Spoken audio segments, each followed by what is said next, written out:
Bueno, os parece que vayamos arrancando, que son 1:15. Estamos poquita gente, pero bueno, voy a estar pendiente y si llega más gente yo le voy admitiendo. Sí que hay algunas personas que ya me habían avisado que hoy no iban a poder estar en la sesión de hoy, pero bueno, a ver si va llegando alguien más. Nada, pues Arratsalde on, buenas tardes, buenos días, buen día. Arrancamos esta segunda sesión del tercer módulo. Esta sesión que hemos llamado Empresas y Derechos Humanos, un debate candente.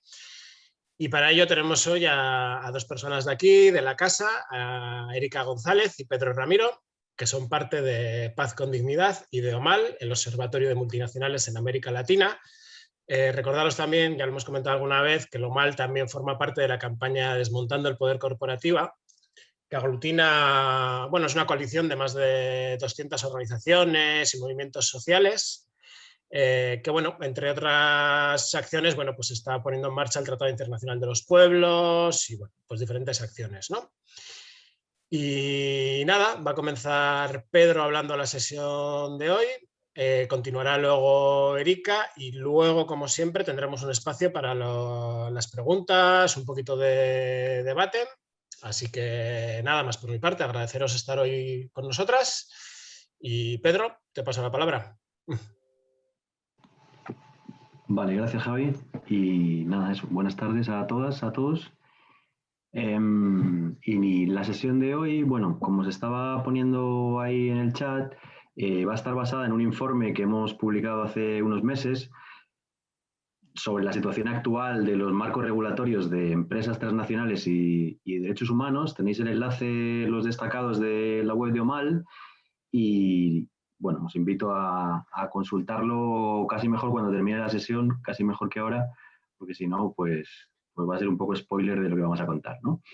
Lo que vamos a contar hoy va a ir en dos momentos. El primer momento va a ser un recorrido histórico de la evolución del debate sobre cómo regular la relación de las empresas transnacionales con los derechos humanos, un recorrido histórico que va desde mediados del siglo XX hasta hoy, por diferentes momentos de altibajo, ahora lo veremos.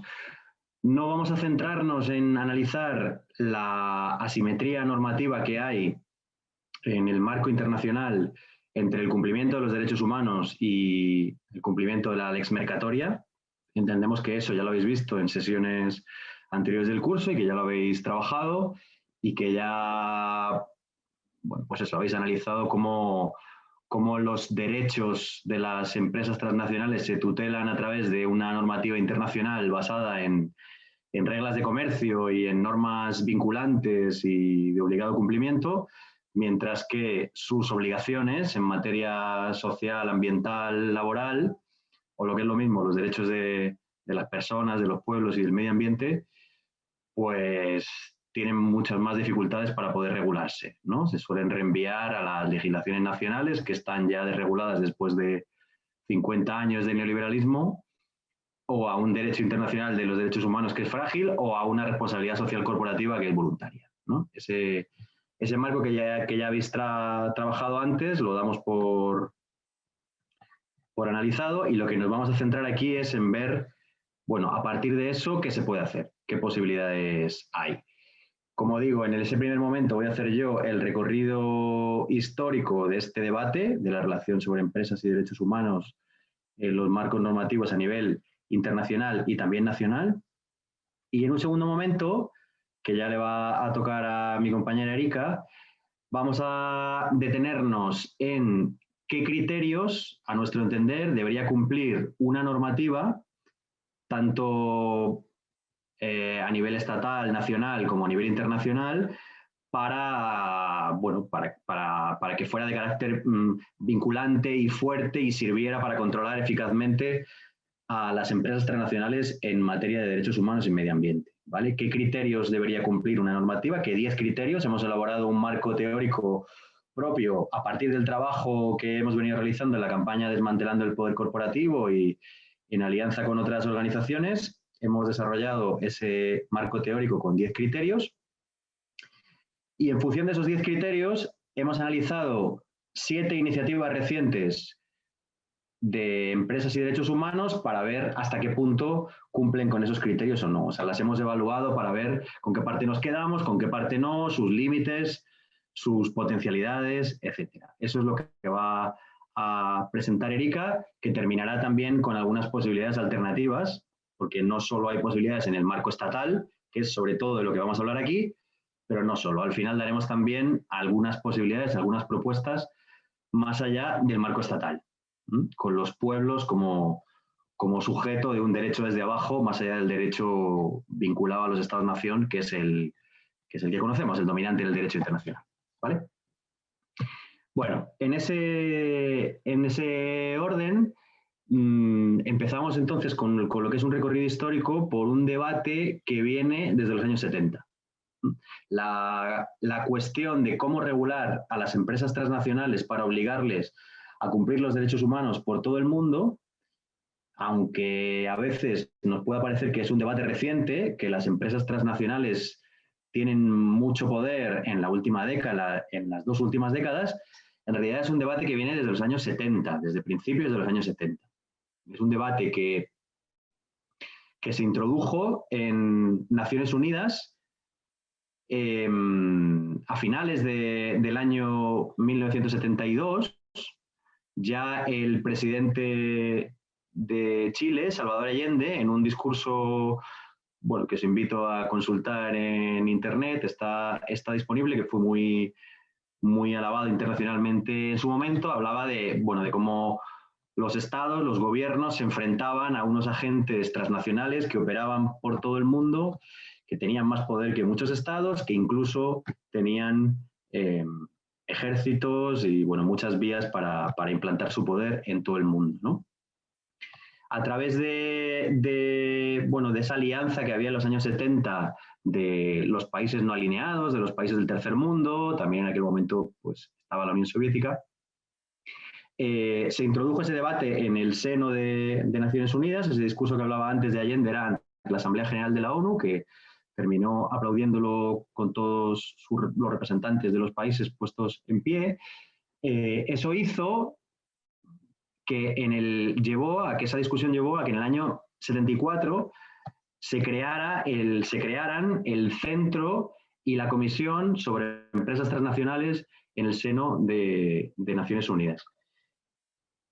Voy a poner la tabla con los diferentes hitos históricos que voy a ir citando para que se vea más claramente. Como digo, esta es la cronología que vamos a seguir. En el año 74 se crea la Comisión y el Centro de Empresas Transnacionales en Naciones Unidas, con el mandato de establecer una normativa internacional para obligar a las empresas transnacionales a cumplir con los derechos humanos. Eso ya se plantea hace casi 50 años, ¿no? En el seno de Naciones Unidas. Claro, eso lleva a, digamos, un realineamiento de los grandes poderes económicos, financieros y políticos a nivel mundial, articulados en torno a las grandes potencias y a los lobbies empresariales, fundamentalmente en aquel entonces localizados en Estados Unidos, que se rearman, digamos, frente a esta propuesta y ponen en marcha toda una maquinaria de lobby. Entre paréntesis, entre medias, es el golpe de Estado militar en Chile en el año 73, que es como el comienzo simbólico de lo que es el neoliberalismo y su extensión luego a nivel mundial. Y ponen en marcha toda su maquinaria para que eso que se acaba de crear en Naciones Unidas, que es una comisión, un centro, la posibilidad de hacer una normativa internacional vinculante sobre empresas transnacionales y derechos humanos, descarrile. ¿Y cómo consiguen que descarrile? En primer lugar, desvían el debate a la OCDE y a la OIT, que crean en el año 76 y en el año 77, como veis ahí en el cuadro, las líneas directrices de la OCDE y la declaración tripartita de la OIT. Lo desplazan a estas instancias porque así se desplazan al terreno de la voluntariedad, digamos, o de la no obligatoriedad, al menos, ¿no? Y al mismo tiempo, durante los años 80, pues todas esas presiones y también, bueno, el sometimiento de los países del sur, periféricos, no alineados del tercer mundo, el sometimiento de esos países al yugo de la deuda externa, a las intervenciones militares también y a presiones económicas, políticas de todo tipo, se va haciendo que esa posibilidad en Naciones Unidas vaya declinando, vaya siendo pues cada vez más difícil de sacarla adelante, al mismo tiempo que se va impulsando el paradigma de la responsabilidad social corporativa, ¿no? Son dos procesos que están claramente relacionados. O sea, mientras se va haciendo cada vez más difícil que esa posible normativa sobre empresas transnacionales y derechos humanos a nivel internacional salga adelante, se va impulsando en su lugar, para sustituirla, los códigos de conducta voluntarios, los acuerdos más allá de la norma con las empresas transnacionales, que son lo que constituye lo que se ha dado en llamar la responsabilidad social corporativa.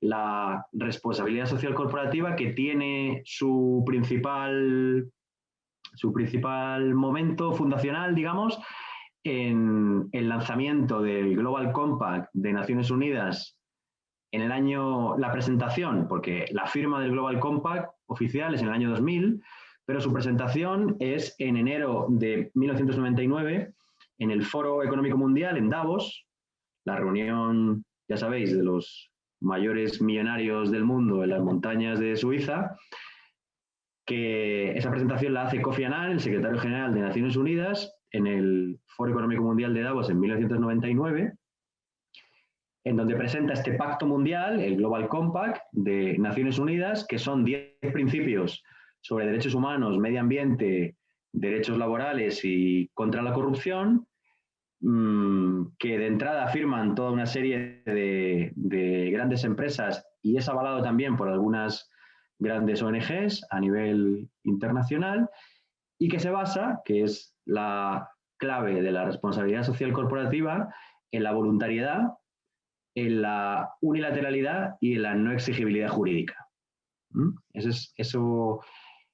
es en lo que se basa la responsabilidad social corporativa, la responsabilidad social de las empresas, que a pesar de que se dice que es un plus normativo, es algo que supuestamente más allá de la ley las empresas transnacionales se comprometen a cumplir, la realidad es que ni cumplen la ley en muchos casos, ni cumplen esos códigos de conducta voluntarios que ellas mismas se han dado, no hay ninguna instancia que pueda regularlos, que pueda vigilarlos, ni se puede llevar ante ninguna instancia jurídica a nivel nacional, ni mucho menos internacional, a ninguna empresa por incumplir esos códigos de conducta porque, por definición, son voluntarios, ¿no?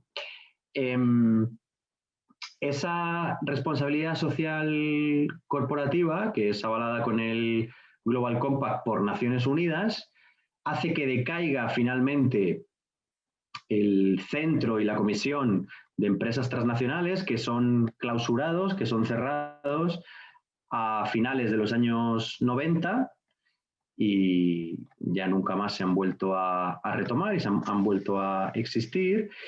Y el último reducto, digamos, de lo que fueron el centro, la comisión y esa posibilidad de hacer una normativa internacional en Naciones Unidas sobre empresas y derechos humanos, son las normas de 2003, que ves ahí en el cuadro, en el recorrido histórico, las normas sobre responsabilidad de las empresas transnacionales y otras empresas comerciales. Son unas normas que en su momento, bueno, fueron criticadas por muchas organizaciones de derechos humanos.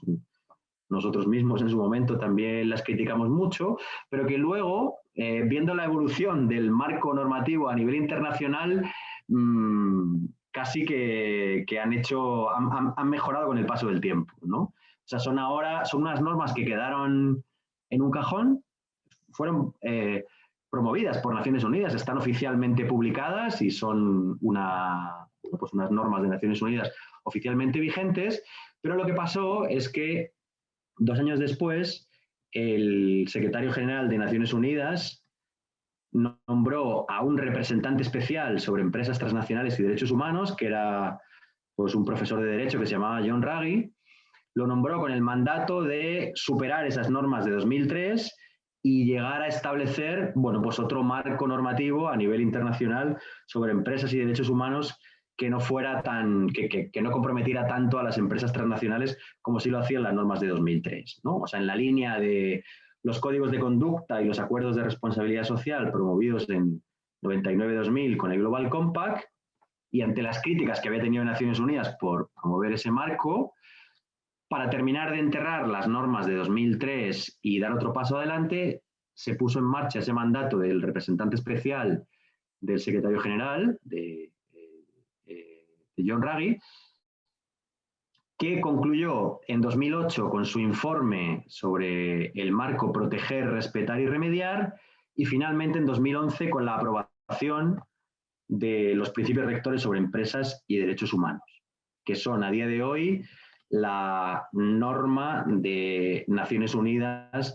pues en esta materia, ¿no? En materia de regulación, ahora ya veremos en qué se basan, sobre empresas y derechos humanos.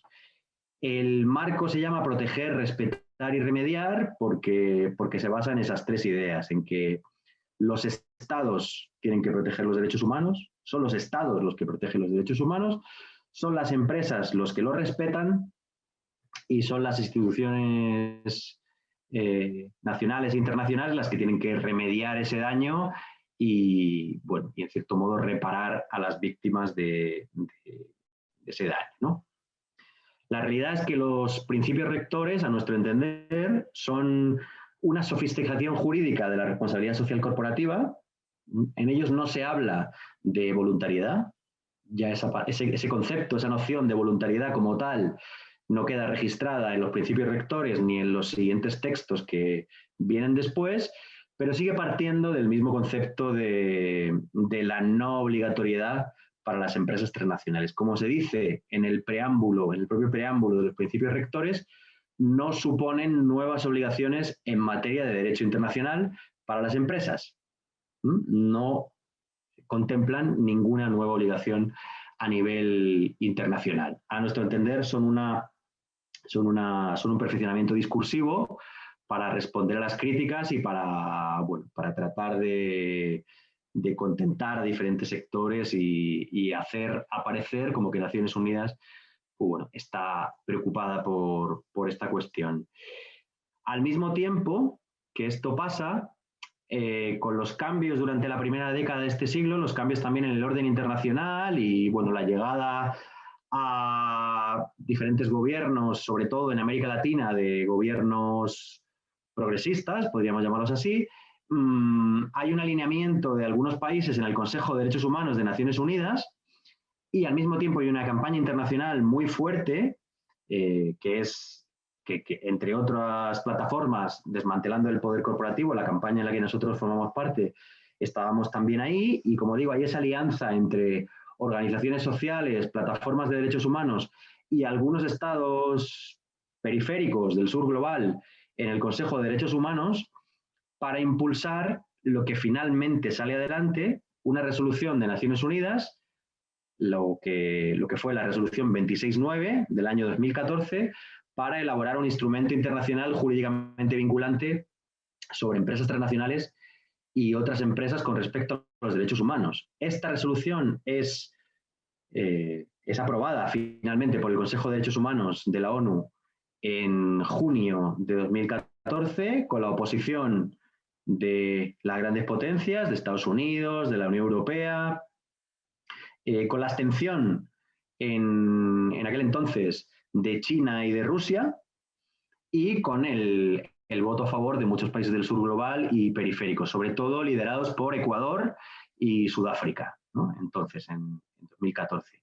Y con esa resolución se pone en marcha un proceso justo para eso, para elaborar de nuevo, retomando el debate de 40 años antes, para elaborar un código internacional, una norma internacional jurídicamente vinculante para obligar a las transnacionales a cumplir los derechos humanos. Entonces, digamos que esas dos vías, como vais viendo, van coexistiendo en todo momento y van cambiando en función de la correlación de fuerzas en el marco internacional. Por un lado, ese hilo que va desde el 74 a 2014 para promover un instrumento internacional jurídicamente vinculante, una normativa ad hoc para las empresas transnacionales, para obligarles a respetar los derechos humanos, y por otro lado la presión de las grandes potencias y de los lobbies empresariales para que eso no pase y sustituirlo por la responsabilidad social corporativa, el Global Compact, los principios rectores de Ruggie, etcétera.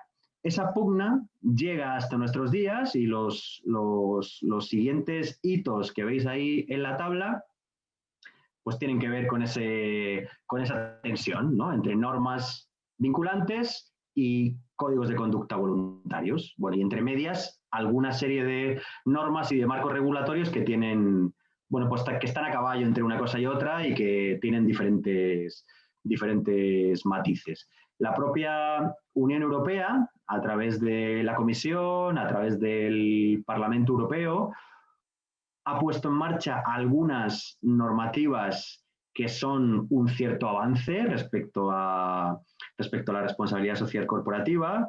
La Directiva de Divulgación de Información No Financiera de 2014, que, bueno, que sobre todo, digamos, obliga a ciertos estándares de transparencia a las grandes corporaciones, sobre todo en materia financiera, de ingresos, de beneficios, etcétera.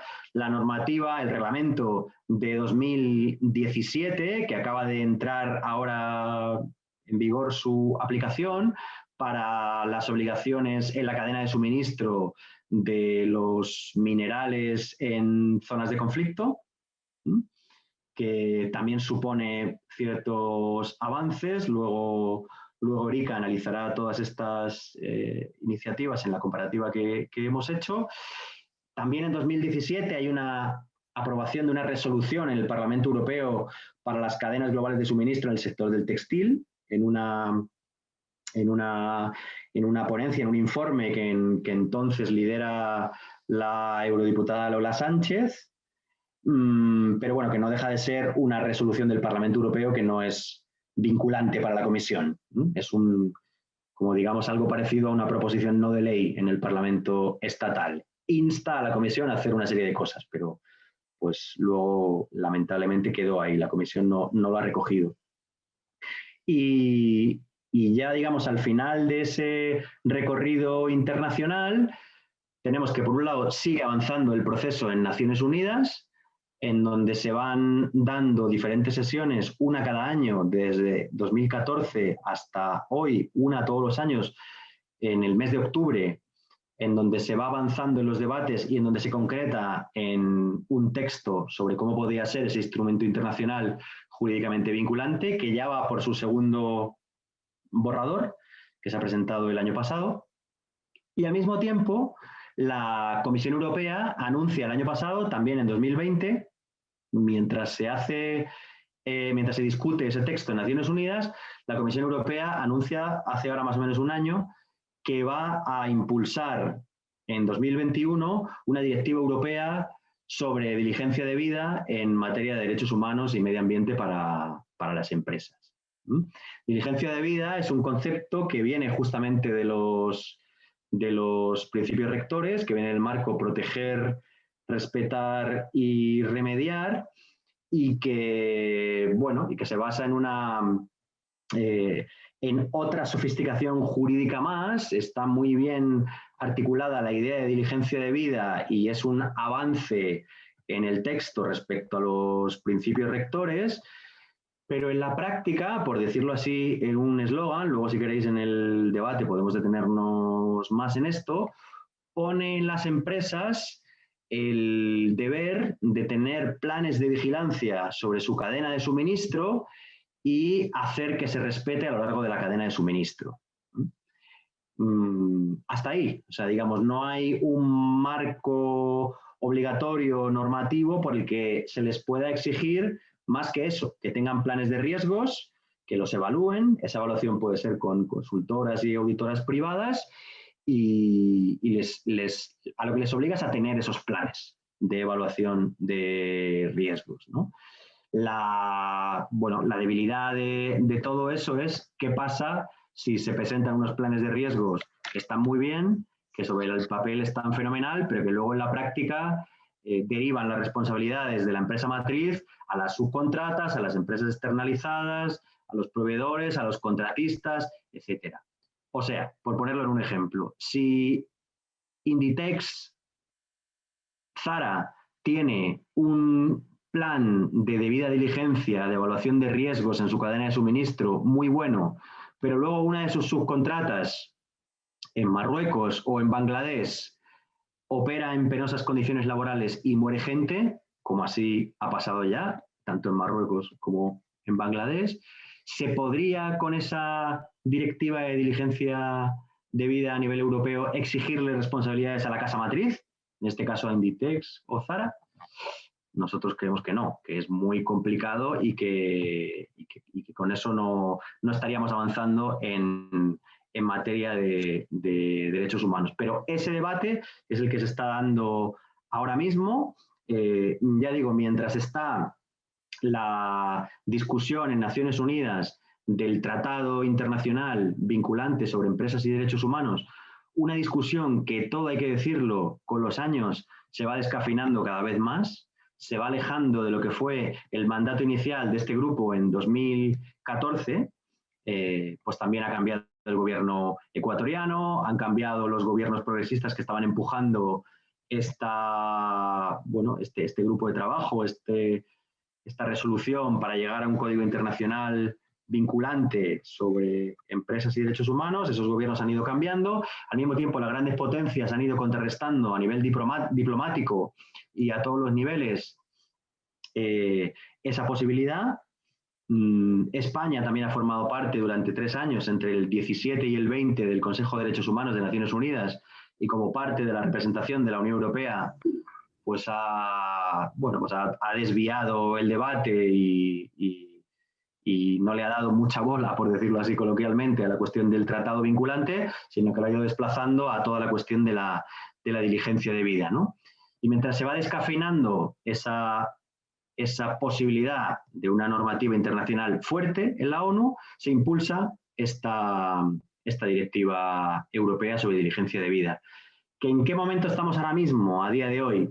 Pues en febrero se ha aprobado la resolución del Parlamento Europeo que insta a la Comisión a avanzar en materia de diligencia debida para las empresas sobre derechos humanos y medio ambiente. Se ha aprobado esa resolución del Parlamento Europeo que ya tiene un texto de lo que podría ser la directiva y que ha sido aprobada pues con la mayoría de los grandes grupos, de socialdemócratas, conservadores, liberales, incluso una buena parte de los verdes y de la izquierda han apoyado esa resolución del Parlamento Europeo, y con eso la Comisión Europea lo va a transformar en directiva. Se anunció que para este mes de junio, finalmente nos dicen que va a ser para después del verano, que va a ser para septiembre-octubre, que finalmente se promulgue esta directiva europea.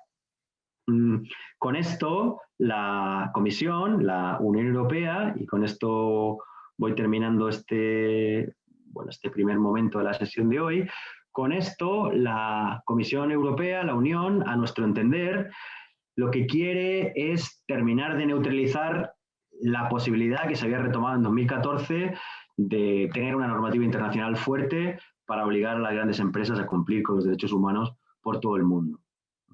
Si se avala la diligencia debida, si se establece nada menos que en toda la Unión Europea esa directiva sobre diligencia debida, eso seguramente será un espejo en el que se mire a nivel internacional pues otras regiones y otros países, y que se ponga como ejemplo en Naciones Unidas de lo que debería ser un tratado internacional.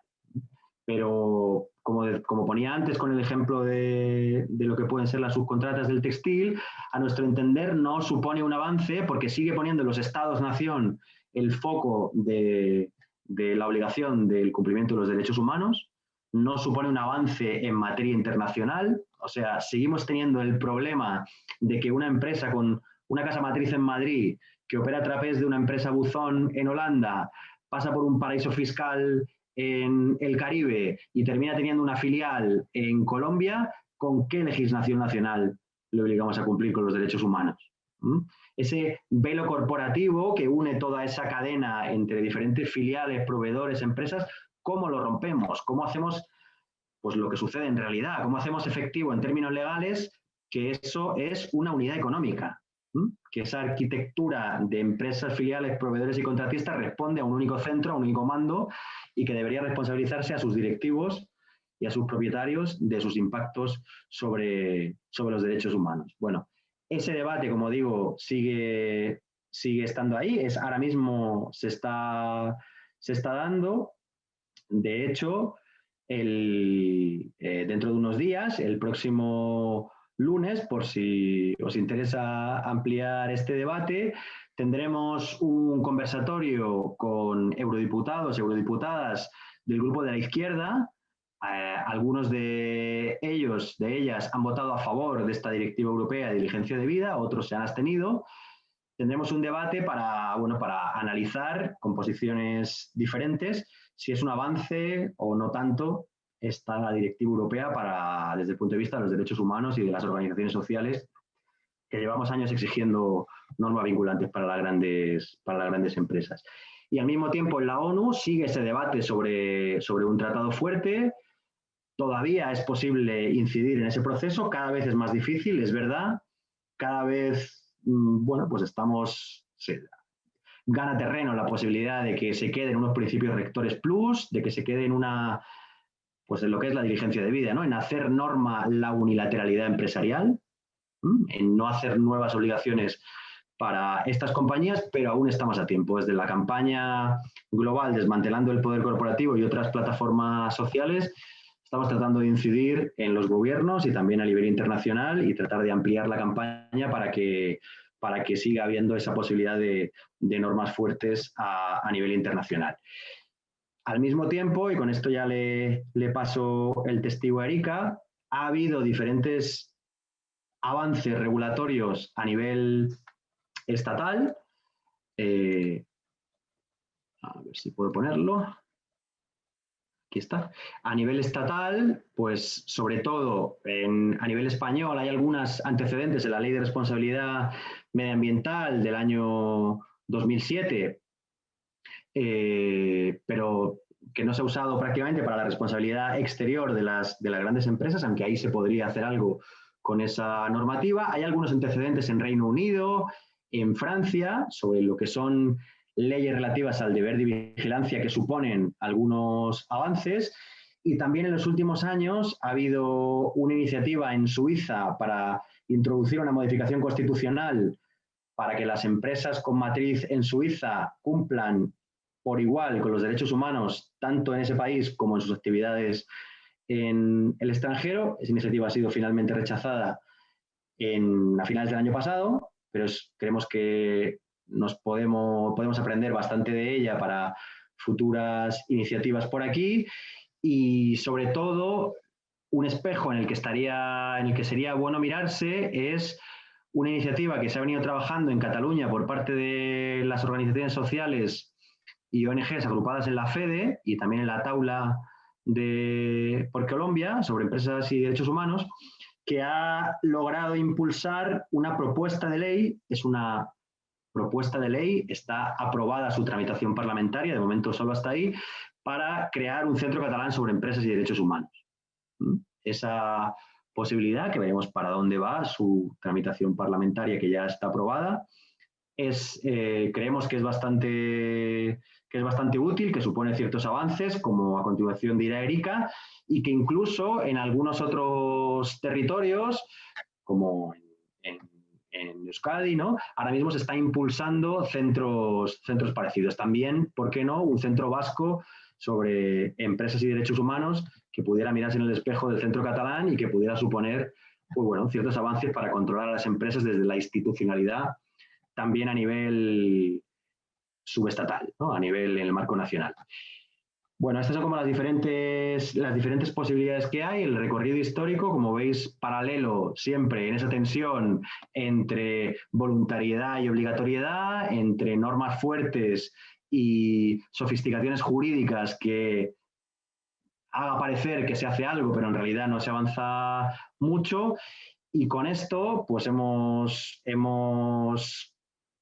tratado de aportar un marco teórico en donde poner sobre la mesa una serie de criterios sobre los que pensamos que se podrían articular estas normas y a partir de ahí ver cómo avanzar en este punto. Y eso es lo que a continuación va a contar Erika.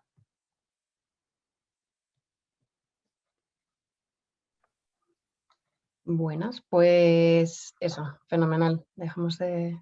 Ahora, porque voy a compartir yo ahora pantalla con algunas tablitas.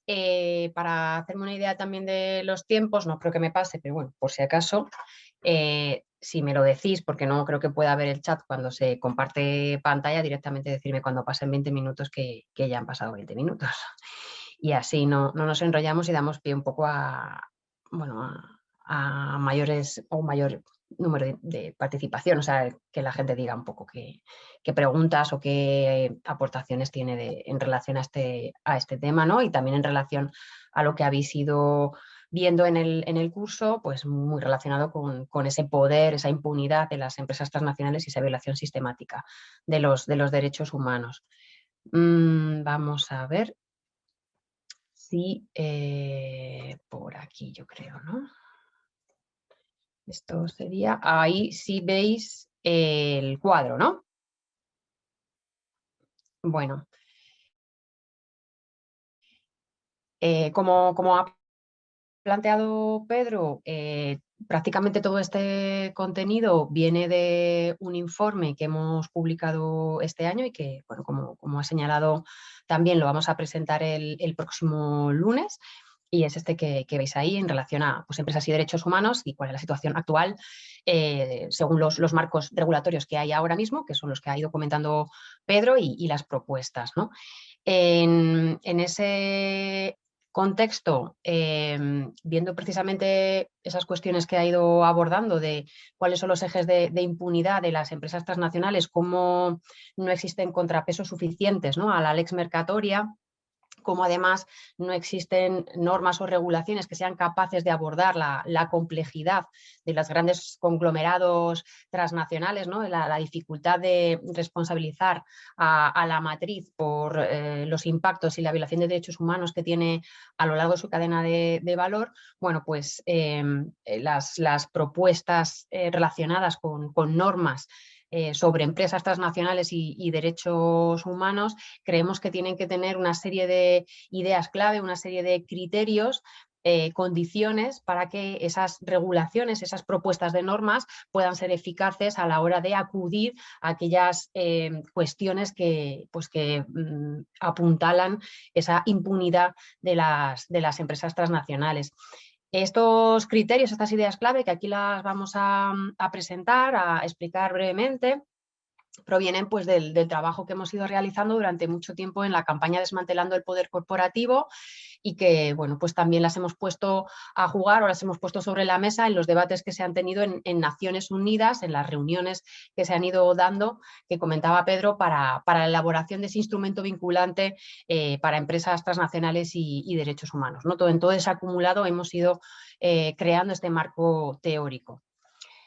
Pues por también ir empezando, ¿no?, acerca de estas 10 ideas claves que consideramos que tienen que incorporar las regulaciones, las normas, tanto estatales como internacionales, para abordar esa impunidad, para responsabilizar a las empresas transnacionales de la violación de los derechos humanos y obligarlas a cumplir con los derechos humanos, porque es una obligación que tienen, ¿no?, en el ámbito internacional.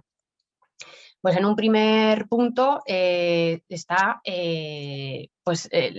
centrar el ámbito de aplicación a las empresas transnacionales. Esto es una cosa que está costando muchísimo en multitud de regulaciones que se están planteando. Se habla de manera genérica de empresas y no se especifica en empresas transnacionales, cuando creemos que precisamente las grandes corporaciones, por esa complejidad, es un sujeto que es muy difícil de regular, muy difícil de controlar, ¿no? Esa complejidad jurídica que tienen con múltiples identidades jurídicas que se presentan como separadas, hace que se rompan, ¿no? esa cadena de responsabilidad entre la matriz y las filiales, ¿no? No es posible abordar esa complejidad con las normativas estatales, y debe de haber una normativa internacional que aborde específicamente la complejidad de las empresas transnacionales. Y además, otra cuestión que es importante a tener en cuenta es esa capacidad que tienen las corporaciones de moverse por el globo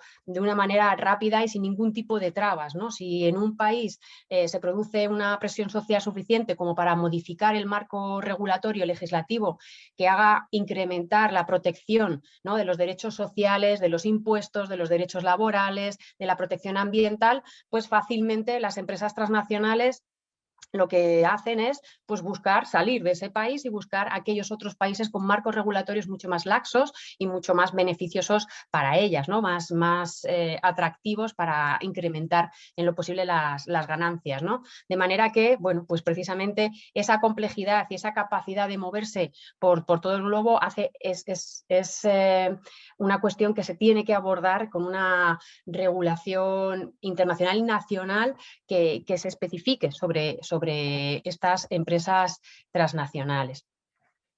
Por otro lado, también, veamos una cosa, a ver, por aquí.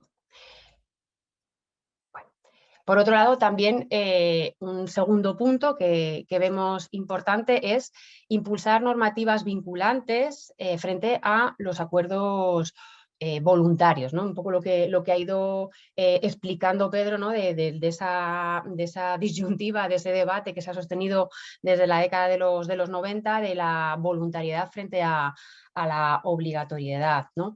Como vemos que es absolutamente fundamental que se creen nuevas obligaciones internacionales para las empresas transnacionales que están, como digo, obligadas a cumplir los derechos humanos como personas jurídicas que son, ¿no? Las personas físicas y las personas jurídicas están obligadas a cumplir con el derecho internacional de los derechos humanos, más allá de pues, los discursos neoliberales empresariales y gubernamentales que señalan que no están obligadas, que no están obligadas a cumplir esos derechos humanos, sí que están obligadas, y lo que se tiene que incorporar a la normativa es que estas empresas transnacionales cumplan con el derecho internacional de los derechos humanos independientemente del país donde se sitúen, independientemente de la legislación, de si está o no está y cómo está recogida esos derechos humanos en las legislaciones internas.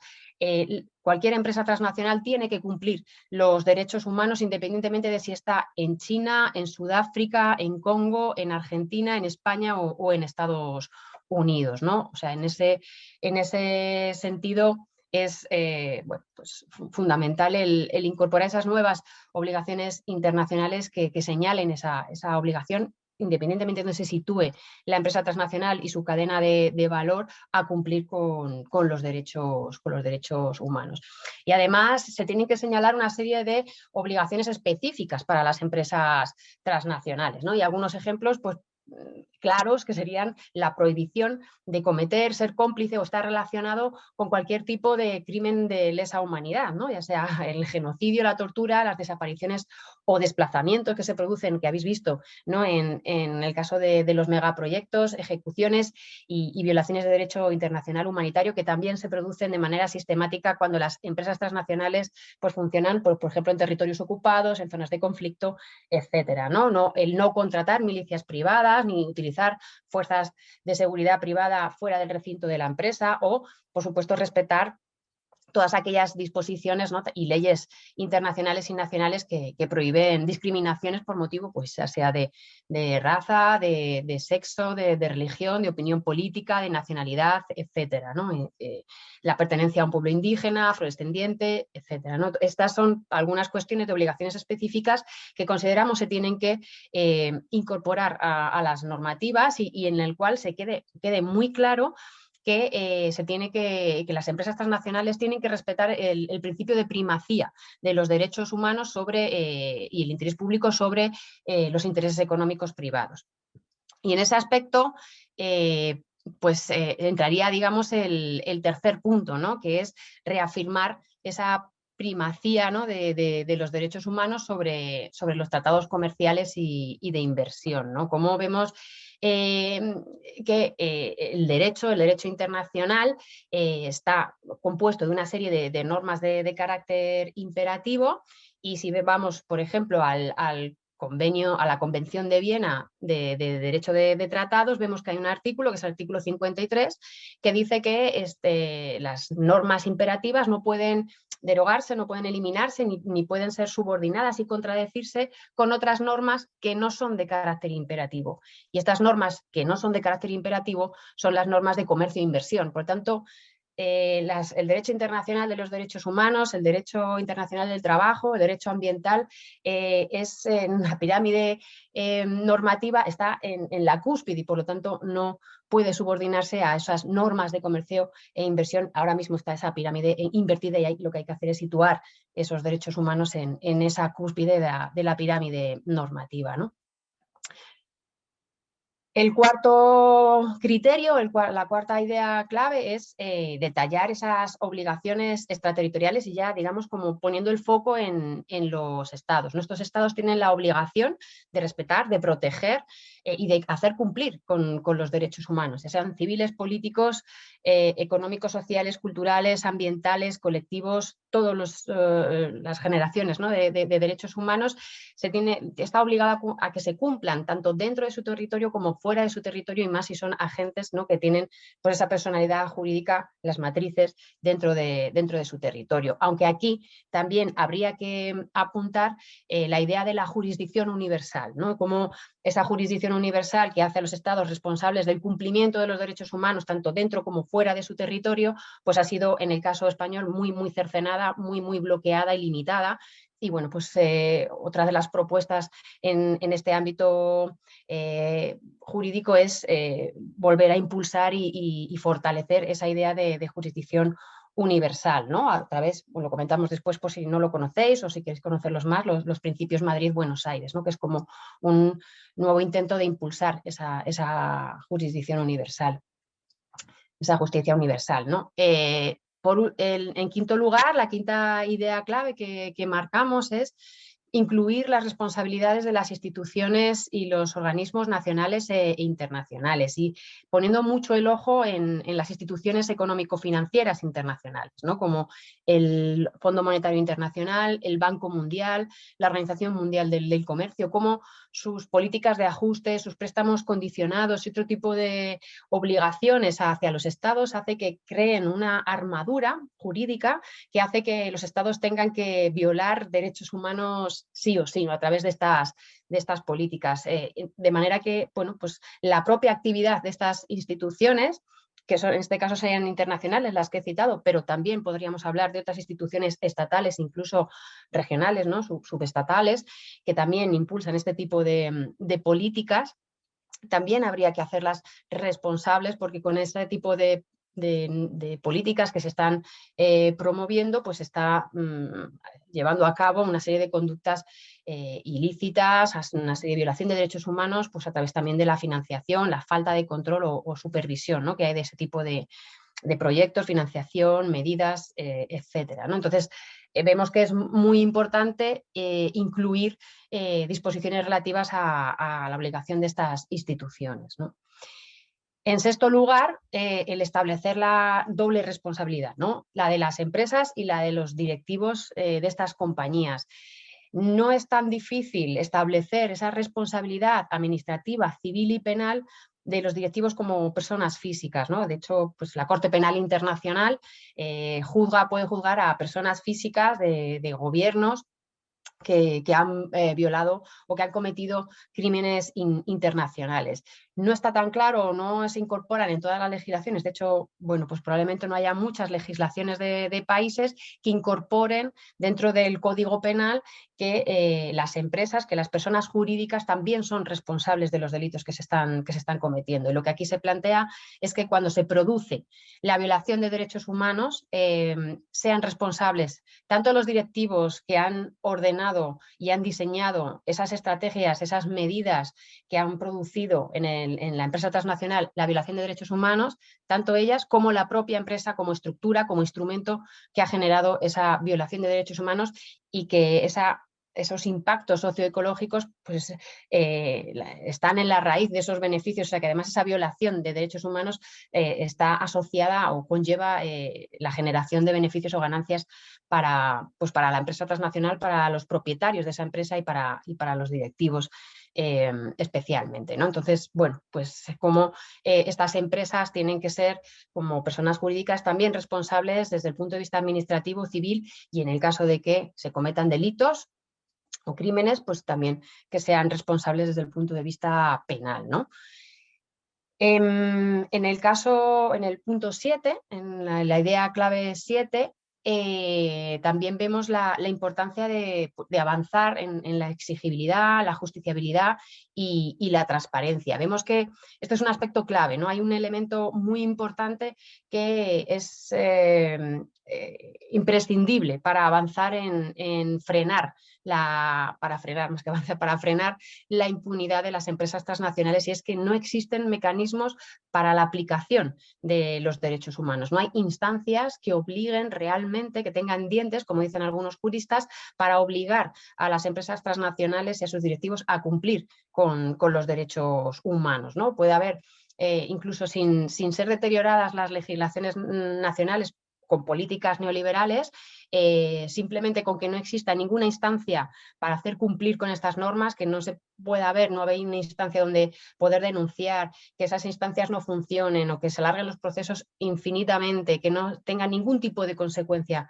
el incumplimiento de los derechos humanos, pues bueno, es como si no existieran esas normas, ¿no? Entonces, precisamente este es un punto nuclear, ¿no? Para poder realmente luchar contra la impunidad de las empresas transnacionales, y en este aspecto, pues muchas organizaciones sociales hablamos de la creación de un centro, como el que ha ido hablando Pedro, ¿no? El centro catalán, pues un centro a nivel internacional que haga ese seguimiento, esa vigilancia de la actividad de las empresas transnacionales en materia de derechos humanos, que haga peritajes, que a partir de esos peritajes se puedan denunciar a tribunales, ¿no? por el incumplimiento de los derechos humanos, ¿no?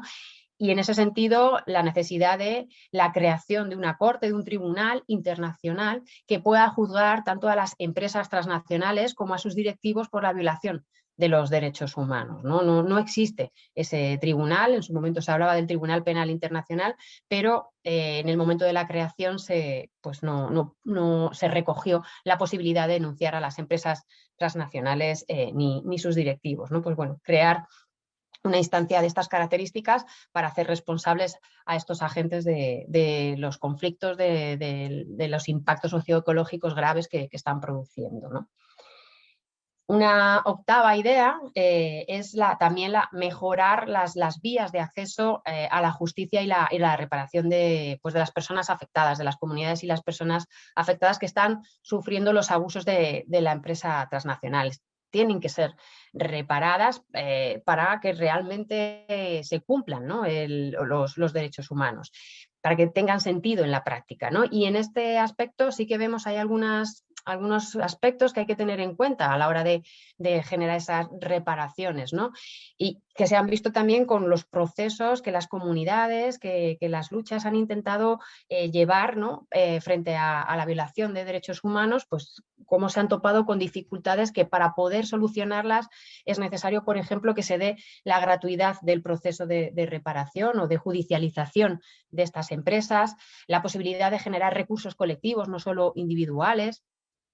Bueno, pues porque al agrupar, digamos, las denuncias individuales en procesos colectivos tienen mucha mayor fuerza y son mucho menos costosas para las comunidades, que los procesos sean rápidos, que no se alarguen infinitamente en el tiempo, porque eso no lleva a ningún tipo de reparación, que se limiten, digamos, las soluciones transaccionales, es decir, las negociaciones que tienen las comunidades con las empresas, y que muchas veces pues desactiva cualquier proceso para poder obtener justicia, y que la reparación se haga cumpliendo expectativas y experiencias de las personas afectadas, y no lo que diga la empresa transnacional que va a ser una reparación, ¿no? El punto 9 es favorecer la participación de todos los actores sociales en pues, la creación, la aplicación y el seguimiento de todas estas normas, de estos marcos regulatorios, ¿no? Como ahora mismo es hegemónica la concepción del derecho internacional relacionada casi exclusivamente con los estados, ¿no? Entonces, esto ignora cómo los derechos humanos han sido construidos por las luchas de millones de personas, ¿no? Y esto cómo es necesario cambiarlo y hacer partícipe, como digo, tanto en la creación como en la aplicación y en el seguimiento a organizaciones sindicales, organizaciones de derechos humanos, sociales, ecologistas, de pueblos indígenas, feministas, todo tipo de organizaciones, muchos actores sociales que están implicados precisamente en la lucha contra la impunidad de las empresas transnacionales. Y un último aspecto a tener en cuenta en las normativas que vayamos creando es la incorporación de mecanismos externos de evaluación, ¿no? Ay, voy a beber agua, me quedo sin voz. Incorporar mecanismos externos de evaluación para bueno, incluir medidas concretas que puedan verificarse, ¿no? En esos mecanismos de regulación, que se creen también órganos que tienen como objeto pues, revisar esos procedimientos, fijar periodicidad para hacer esas evaluaciones, esa supervisión, de manera que se vean si se están cumpliendo o no se están cumpliendo determinadas regulaciones, normas, por qué no se están cumpliendo y ver las soluciones, los cambios necesarios ante posibles incumplimientos, ¿no? Porque, bueno, pues se van creando medidas, ya sea el Global Compact, que sean los principios rectores, bueno, en un futuro instrumento vinculante, pero si no hay un proceso de evaluación, de verificación de si se está cumpliendo o no el objetivo con el que se han creado, pues bueno, es como crear sin tener o sin generar los mecanismos adecuados para que sean eficaces, ¿no? Para que cumplan su objetivo.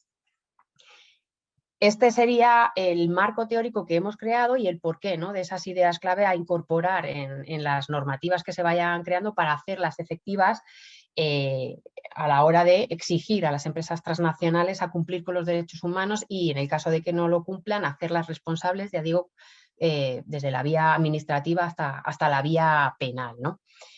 Con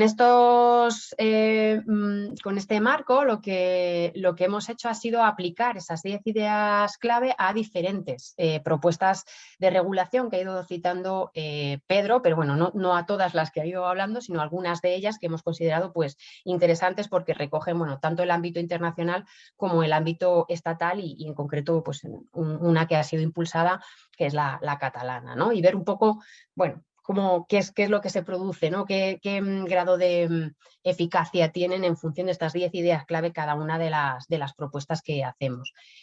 Y lo que hemos recogido es los principios rectores sobre empresas y derechos humanos, que es el marco internacional actualmente existente, ¿no? Que se tiene que cumplir.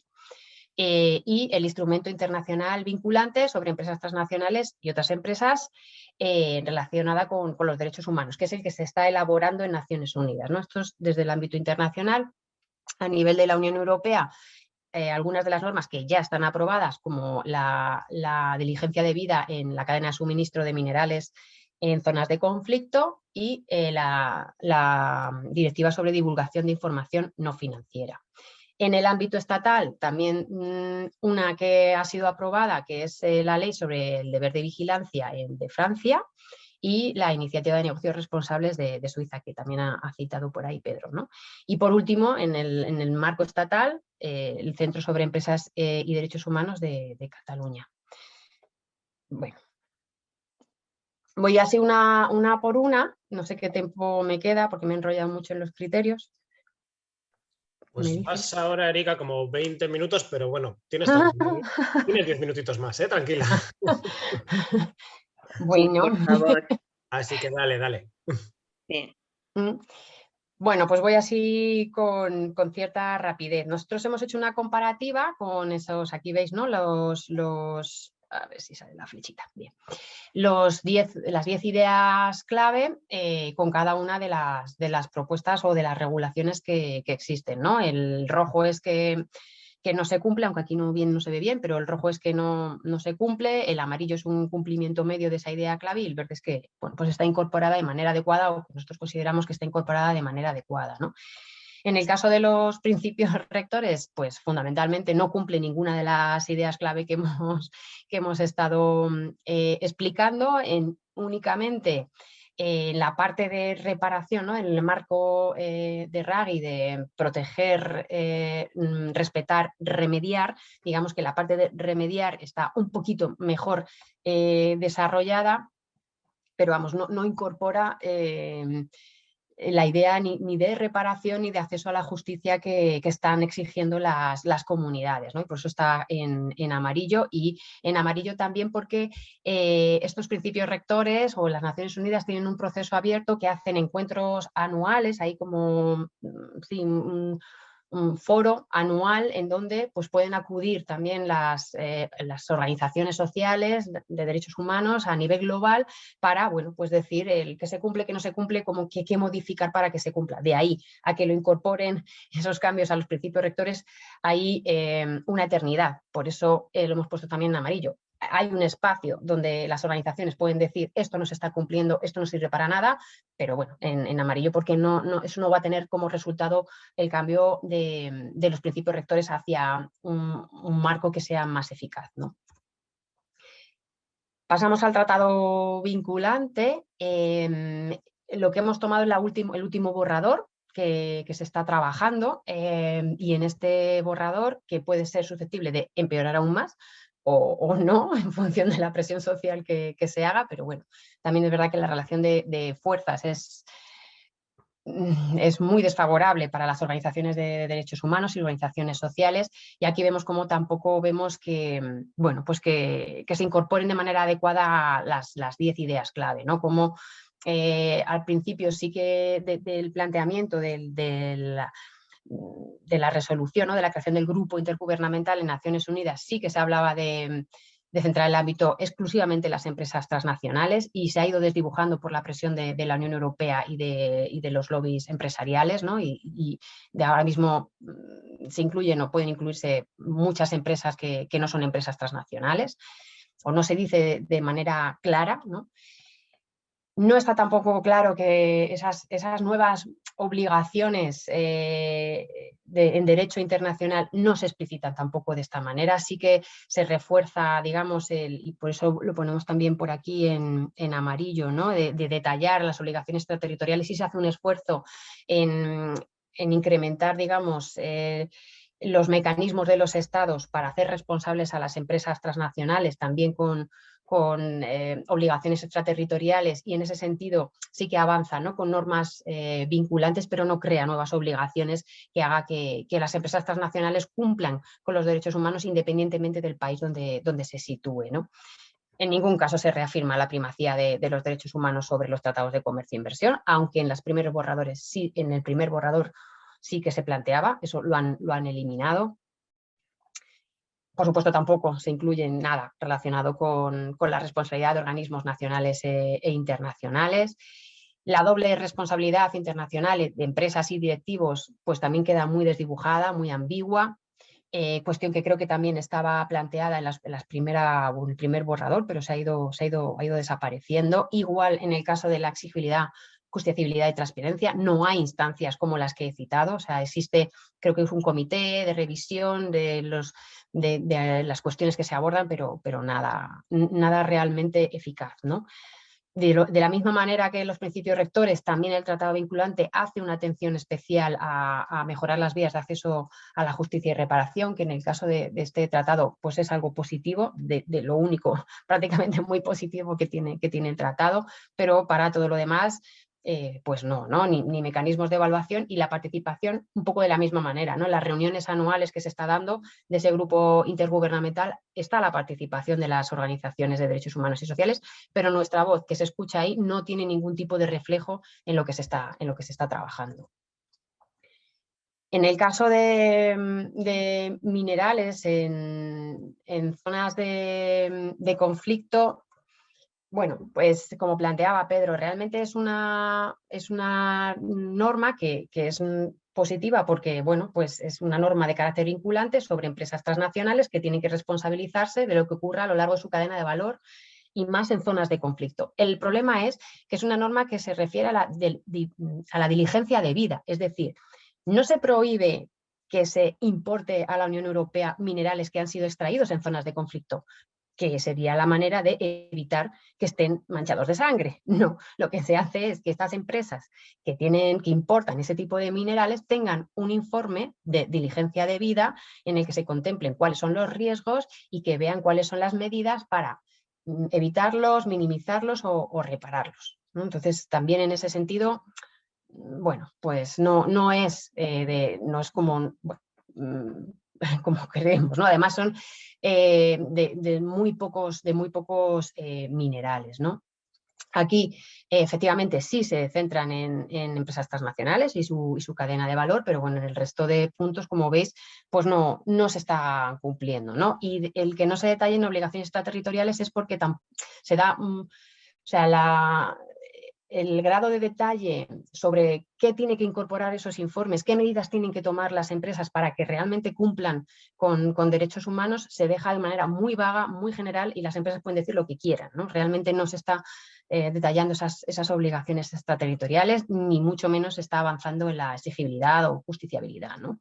Bueno, en el caso de los mecanismos externos de evaluación, pues porque sí que existe una evaluación cada X años de esa directiva, pero bueno, no con los mecanismos tampoco de participación de organizaciones sociales ni de realmente, digamos, rendición de cuentas que puedan hacer mejorar esta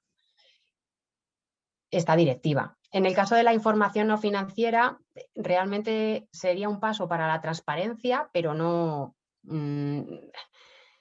ni siquiera, ¿no? Porque no se dan tampoco como obligaciones específicas acerca de la información que tienen que aportar las empresas transnacionales. Son cuestiones muy generales y un informe de RSC de cualquier corporación ya puede estar respetando esa directiva. Por lo tanto, tampoco vemos que tenga mayor avance, ¿no? En el caso de la ley francesa, aunque la ley francesa inicial, la que luego se aprobó por el Parlamento francés, estaba más edulcorada, pero bueno, sí supone un avance. Se centra en el ámbito de las empresas transnacionales, concretamente pues las empresas transnacionales francesas. Sí que es una norma de obligado cumplimiento, en ningún caso habla de la prioridad de los derechos humanos sobre las normas de comercio e inversión, y sí se detallan esas obligaciones extraterritoriales, ¿no? Es verdad que se fija mucho en diligencia debida, en los informes que tienen que hacer. En ese caso, pues también en cuanto a avanzar la exigibilidad y justiciabilidad es difícil, porque no es que tú puedas relacionar una empresa transnacional con que ha violado derechos humanos y se le hace responsable, sino que solo si incumple su informe de diligencia debida y se produce la violación de derechos humanos, puedes bueno, pues llevar a juicio a una empresa transnacional. Y los resultados, luego lo vemos si queréis en las preguntas, los resultados que han tenido, porque ya han intentado llevar a juicio a una corporación, pues no ha sido muy halagüeño, ¿no? Y en todos los demás, pues de la misma manera son incompletos. Voy acelerando porque se me está acabando el tiempo. Aquí la iniciativa suiza sí que la valoramos muchísimo mejor, aunque como ha dicho Pedro, se sometió a referéndum, y aunque ganó ese referéndum por votación de población, pero por cantones, que también se mide en cantones, perdió y por lo tanto se desestimó esta iniciativa.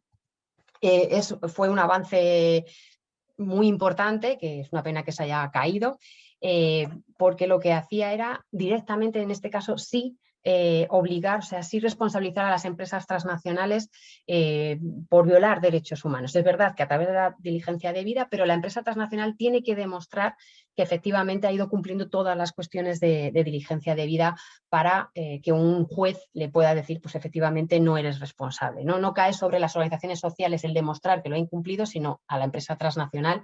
Y bueno, pues sí que hay una relación entre violación de derechos humanos y responsabilidad de la empresa, ¿no? Y por último, ya para ya dar paso, pues ya si acaso luego lo comentamos si queréis las propuestas, ¿no?, del Tratado de los Pueblos o el Centro Internacional, pero sí acabar con esta comparativa el Centro Catalán, ¿no?, que es el Centro Catalán. Sí que vemos que es una apuesta interesante que puede servir como de aprendizaje o como decía Pedro de Espejo, ¿no?, para otras propuestas, tanto de centros autonómicos como es el vasco, que ahí puede comentar algo más Gonzalo, o centros a nivel estatal, por ejemplo, y desde luego a nivel internacional. Eso sería otra cosa que luego lo podemos hablar, ¿no? Y en este caso, el Centro Catalán sí que bueno, plantea cuestiones muy interesantes. Es una propuesta de ley, como ha dicho Pedro, que fue aprobada y el objeto es la supervisión de la actividad de las empresas que tienen actividad en Cataluña, ¿no? Y es una supervisión de la actividad en materia de derechos humanos, medio ambiente, tanto dentro como fuera de Cataluña, ¿no? En este se afirma la obligación que tienen las empresas de cumplir con la normativa internacional, aunque en amarillo está que no explicita esa superioridad jurídica de los derechos humanos sobre las normas de comercio e inversión. Lo que sí que aporta también este centro catalán es que propone cambios en la normativa, propone cambios en las políticas catalanas y ve que esas normas y políticas conllevan incumplimiento de los derechos humanos. También hace una vigilancia fuerte de la contratación pública, ¿no?, en relación a si se cumple o no se cumplen las empresas contratadas los derechos humanos, e impone sanciones si las empresas no, bueno, pues se ve que están incumpliendo derechos humanos o no respetan, digamos, las solicitudes de información o los análisis que estén realizando. Se incorporan la participación de organizaciones de derechos humanos, sindicales o sociales dentro de su propio órgano, ¿no?, de control, y realiza también, pues, bueno, como digo, evaluaciones en relación al cumplimiento, ¿no? Esto que ha sido aprobado, su tramitación, pues veremos en qué acaba, ¿no?, que puede ocurrir como la ley francesa, que inicialmente sí se presentó una propuesta bastante interesante, pero que luego fue siendo edulcorada en todo el trámite parlamentario. Pues veremos qué pasa con la ley catalana. Yo lo dejaré aquí porque creo que ya me he enrollado mucho. Es verdad que me faltan las propuestas, que si os interesa después hablar, pues tanto del Tratado Internacional de los Pueblos como del Centro, pues lo podemos comentar. Y perdonar la extensión. Vale, pues es que ricasco a Pedro y a Erika por Uy, espera, voy a dejar de esto. Volvemos a la pantalla completa. Y nada, como comentábamos antes, ahora llegaría el turno. Tenemos este tiempo ahora tanto para lanzar preguntas, tanto a Pedro como a Erika. Pedro nos ha hecho ese recorrido más a nivel histórico sobre los principales instrumentos sobre empresas y derechos humanos. Erika nos ha acercado más la situación actual y también las propuestas nuevas que se han venido trabajando, tanto para las normativas y esa comparativa final que nos ha hecho. Entonces, bueno, como no estamos muchas personas, si os parece, hacemos como otras veces. O sea, quien quiera hacer algún tipo de pregunta, comentario, reflexión, micrófono abierto, las lanza. Si queréis, recogemos una primera ronda de preguntas, comentarios y luego ya podemos dar paso a Erika o a Pedro si son preguntas o, bueno, abrir el debate. ¿Os parece? Yo quiero hacer una pregunta. Erika, quando tu disse a questão de zona de conflito, está incluída as terras indígenas, no caso? E outra pergunta, que tu disse que criou novas obrigações a cumprir a los direitos humanos, que há que cumprir independente de onde esté la empresa. Pero mi pergunta é, pero quem vai fiscalizar para cobrar esta questão de los derechos humanos de la empresa? Porque te digo isso porque muitas vezes no país onde está a empresa, o país não se preocupa com estas questões e, por el contrário, muitas vezes não exige nada. Te digo, sou de Brasil e te digo que muitas vezes uma empresa transnacional chega cá e a empresa é que impõe que quem, ou qual província, qual estado de Brasil le vai a dar mais regalias ou exoneração fiscal, ou lhe facilitar com o preço da água mais barato. Ou seja, a empresa exige mais, e porque sabe que em um país com tanto desemprego, então os estados, as províncias vão disputar para onde vai essa empresa. Então, quem me dá mais, aí me pongo me planta.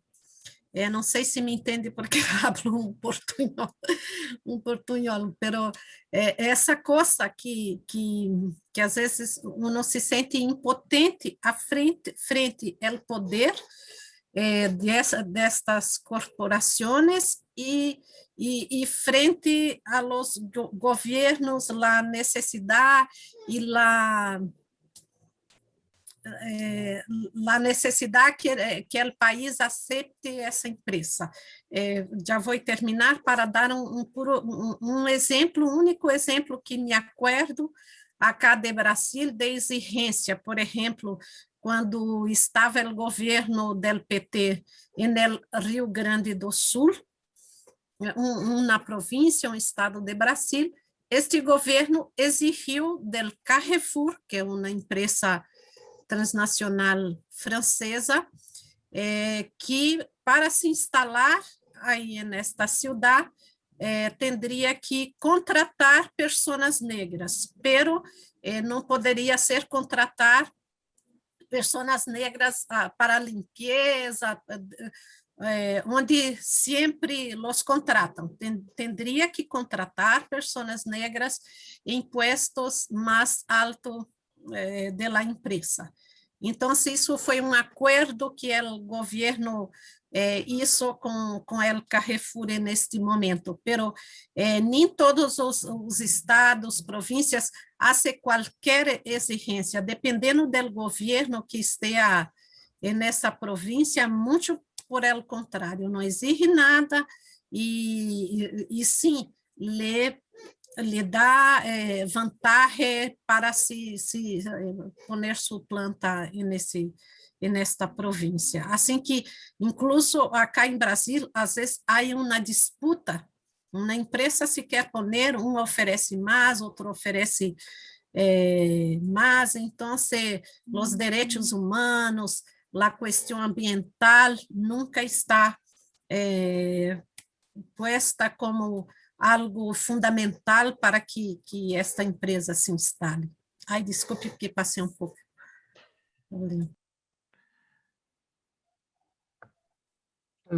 ¿Le doy o...? Pues vamos a ver, muchas gracias, Sonia. No sé si hay alguna pregunta más. Si hay alguna más, recogemos algunas preguntas y luego os damos paso. Gonzalo, ¿te he visto mover la manita? Sí. Yo una pregunta para ambos. Bueno, el panorama que nos habéis hecho es básicamente, bueno, que a nivel multilateral, internacional, el tratado se está diluyendo, ¿no? O sea, que ahí podemos esperar poca cosa, ¿no?, de una regulación de las empresas. A nivel estatal existen ciertas legislaciones sectoriales, pero incluso gobiernos como el español, que supuestamente en estos momentos sería más progresista, viendo su desempeño con los fondos europeos, está claro que difícilmente va a, digamos, a disputar ese espacio a las grandes empresas. Y a nivel subestatal, pues sí que habéis comentado la experiencia catalana, que todavía está en una fase muy larvaria, ¿no? Y al final seguramente en el debate parlamentario puede perder. La que vamos a iniciar aquí también en el País Vasco, como habéis comentado, a partir de septiembre, con la propuesta, ¿no?, desde una plataforma de diferentes sindicatos, movimientos sociales y demás, de hacer un centro vasco de empresas y derechos humanos, pero digamos que sí que parece que es un momento bastante complicado, ¿no? Además, vemos cómo sigilosamente sigue avanzando la agenda de los tratados comerciales, ¿no? Incluso durante la pandemia vemos cómo el miedo está instalado en la sociedad y eso hace también que nos agarremos al clavo ardiendo que nos ofrece el sistema en muchos casos. Entonces, estos debates parecen complicados en estos momentos para avanzar, sino más bien como para resistir o retroceder, ¿no? En vuestra opinión, con este diagnóstico, ¿hasta qué punto la vía jurídica todavía es importante, ¿no? Por supuesto que no vamos a negar que es importante y nos vamos a agarrar a lo que haya, ¿no? Pero en términos más amplios, ¿hasta qué punto de vista tenemos que seguir incidiendo en la regulación institucional o habría que buscar otro tipo o priorizar otro tipo de estrategias alternativas, ¿no? Me imagino que, por supuesto, que no hay que abandonar ninguna, pero ¿hasta qué punto ese peso que hemos podido tener en algunos momentos, sobre todo con el tema del tratado, como incidir mucho en eso, a lo mejor ahora tenemos que ponerlo en otro lugar? Vale, es que ricasco, Gonzalo. ¿Hay alguna preguntita más antes de Ana, darle tiene una paso a mano Pedro ahí. y Erika? Sí, ya, Hay como una no manita. tengo cámara, no puedo hacer aspavientos, pero ahí tengo la mano. Bueno, gracias Erika y Pedro. Yo tenía una duda porque, bueno, ya has hablado, Pedro, ¿no? Que va a haber un debate, ¿no? Creo que es el lunes de la semana que viene, ¿no? Donde se va un poco, ¿no? Entiendo que con algunos partidos que han apoyado la directiva de vigencia de vida se va a hablar, ¿no? de este tema. Yo tengo curiosidad. Yo ya sé cuál es la postura, ¿no? de lo mal. Tengo curiosidad en saber cuáles son los principales argumentos de los partidos políticos que han apoyado la directiva y de las organizaciones que entiendo que son ONGs internacionales, entiendo que seguramente bastante potentes, ¿verdad? Aparte de decir que es un avance, bueno, todas ese bla, bla, bla que puede haber de que es un pequeño avance, pero cuáles pueden ser los argumentos un poco de peso, ¿no? Porque entiendo que esto puede ser incluso hasta contraproducente, ¿no? Después de oíros, ¿no? Porque puede servir para blanquear a las grandes empresas, ¿no? Entonces me gustaría, como no voy a poder estar en este debate y no voy a poder escucharles, pues saber un poco cuáles son sus principales argumentos así de peso. Gracias. Es que ricasco, Ana. ¿Alguna Vale. última pregunta? Bueno, puedo hacer una pregunta, comentario. A mí me preocupa mucho la unión que hay entre las corporaciones y los organismos que regulan las leyes. Muchas veces están muy ligados. Entonces, ¿cómo se podría cortar esa unión? Porque supongo que es imposible legislar de una manera correcta cuando empresas y leyes van de la mano, ¿no? Un poco esa relación no sé muy bien cómo se podría cortar. No sé si me he explicado bien. Muchas gracias, Javi. Vale, pues si os parece os damos paso. Erika, empiezas. Vale. Empiezo yo. Cuando la Unión Europea habla de minerales en zona de conflicto, habla de minerales en zona de conflicto armado. Es decir, no habla sobre conflictos sociales que pueda tener un pueblo indígena o que pueda tener yo que sé, un pueblo que no sea indígena, un pueblo rural, porque le quieren instalar, pues como en el caso de que pasó en México, un centro de tratamiento de residuos tóxicos y genera un conflicto social, un conflicto ambiental y movilización popular que intenta frenar ese proyecto. No. Habla de conflicto armado, o sea, cuando hay guerrilla, cuando hay ejército, cuando hay paramilitares, cuando hay ese tipo de conflicto, o en riesgo de que se dé ese tipo de conflicto, ¿no? No sé si entraría, no creo que esté muy especificado, la verdad es que ahora no me acuerdo si entrarían, por ejemplo, zonas ocupadas como la del Sáhara o como Palestina. Creo que no. O sea, que estamos hablando todo el rato de conflicto armado. Entonces, bueno, pues realmente es una directiva muy limitada por el número de metales, por en sí la diligencia debida, por la falta de control social y público que se hace sobre esas empresas, porque además son solo minerales brutos importados, o sea, si tú importas, como importamos todas, móviles, portátiles, etcétera, que tienen estos minerales que han podido extraerse en zonas de conflicto con esclavitud, con asesinatos, con violaciones, no se regula porque tú estás importando el producto acabado, o sea que realmente es muy, muy limitada esa directiva, ¿no? En el caso de, bueno, de cómo hacer que efectivamente haya un seguimiento y una obligación o hacer que se cumplan los derechos humanos por parte de las instancias públicas, ya que en muchos sitios donde están estas empresas transnacionales, pues están bueno, más interesados en atraer esa inversión extranjera, esa transnacional, independientemente de violación de derechos humanos, conflictos socioambientales, que cómo hacer, ¿no?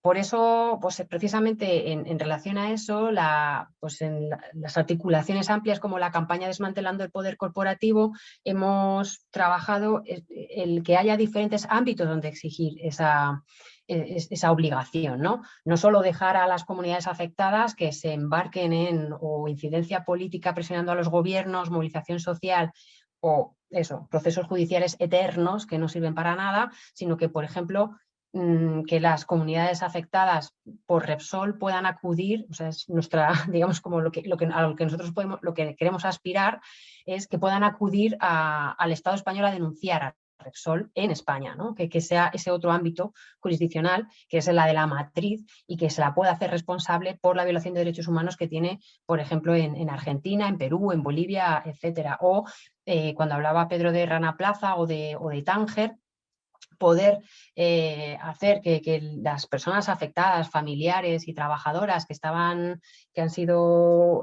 heridas o familiares de víctimas mortales de Rana Plaza o de Tánger puedan denunciar al Corte Inglés, a Mango y a Inditex en España por violar derechos humanos. Ese sería un ámbito. Y el otro ámbito es el ámbito internacional, y no existen esas instancias, una instancia o un centro internacional bueno, que puede estar relacionado con Naciones Unidas y una corte internacional que no dependa pues, de cuestiones partidistas o no dependa de los intereses económicos de determinados estados, sino que pueda velar por ese cumplimiento, ¿no? en ese ámbito internacional. O sea, el manejar esos diferentes espacios, no solo el local, que desde luego ya local estatal, que desde luego sé que se están peleando día a día las comunidades, sino generar esos otros espacios, ¿no? de poder exigir en esos otros espacios el cumplimiento de los derechos humanos. Pero para que haya algo internacional se tienen que generar esas nuevas obligaciones internacionales que no existen actualmente, ¿no? Porque ahora mismo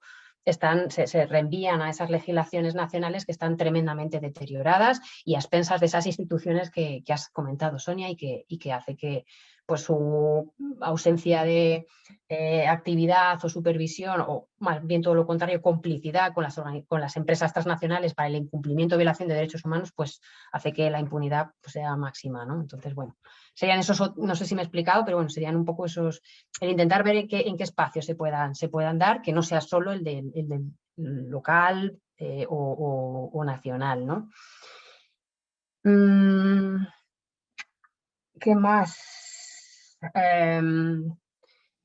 Sí, esta sería un poco la cuestión.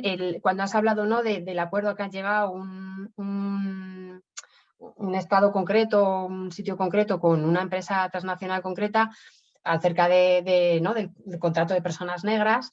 Bueno, en muchas ocasiones, creo que en este caso no creo que lo hubieran dicho, pero en muchas ocasiones, o la mayor parte de las veces, cuando se intenta poner una cláusula, un criterio social, ambiental, laboral a una empresa transnacional, suele denunciar a la institución por discriminación, porque me estás obligando a mí a incluir una condición que no tienen otras empresas, ¿no? Y esto es paradójico, porque realmente lo que estás permitiendo es que esa empresa sea racista, sea machista, o sea destructora de la ecología, ¿no? Pero que esas cuestiones también por la lex mercatoria se producen, ¿no? Entonces, ¿cómo intentar bueno, acudir a esa cuestión, ¿no? Y respondo un poco a las otras preguntas, si eso se las dejo a Pedro, ¿no? Para que también él las aborde. Bueno, en este aspecto, ¿no? Cómo romper esa relación entre Estado y empresa transnacional, cómo romper esa clase político-empresarial que nos gobierna, ¿no? Que es realmente complicado porque ha sido forjado durante todo el capitalismo, y básicamente la razón por la que un Estado puede anular, puede retirar o puede no crear una norma, una política funcional a los intereses de una empresa transnacional es por la articulación social, el coste político y la fuerza social que consigas articular para presionar al Estado a que desactive una política, a que derogue una ley, o a que apruebe otra norma que sí que responda a los intereses de las mayorías sociales o que frene la crisis ecológica. Y únicamente es como intentando que la fuerza social, la relación de poder que existe actualmente sea un poco más fuerte como para que tenga un coste político, como para obligar a los estados a no responder, a no ser funcionales a los intereses de las empresas transnacionales. Y es prácticamente la única vía, ¿no? Pero bueno, no sé si quiere completar ahí, Pedro. Vale.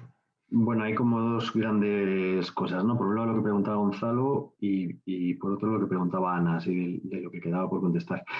Por un lado, la cuestión de la regulación institucional, hasta dónde poner ahí todos los esfuerzos o no, o qué parte, o cómo hacerlo.